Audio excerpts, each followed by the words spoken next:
I think this is a very typical Arun Jaitley budget, very high on detail, but often lacking in sort of the big picture view. Having said that, it does recognize the fact that demonetisation would have disrupted some segments of the economy, and the segments that seems to have clearly identified are the rural sector, small and medium enterprises, and of course low-income and tax-paying individuals. And there are attempts to offset the disruption that demonetisation caused.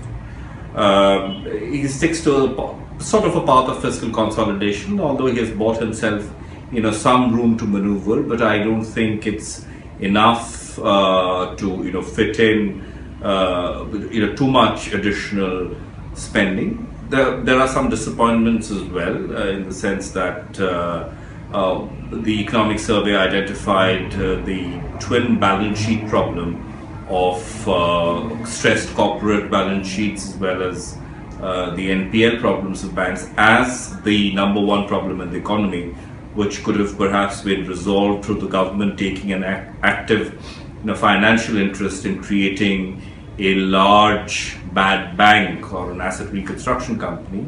That wasn't there. There wasn't any mention of the universal benefits scheme that a lot of some economists at least have pushed for. And I think the fundamental problems of allocations versus implementation and absorption remains, particularly in areas like railways and infrastructure broadly. But that is perhaps not the finance minister's remit or his baby, and it's up to individual ministries and departments to look after the utilization end. The fiscal deficit number translates into a much lower borrowing number for the markets than expected, and that should be very positive for interest rates and government bond yields.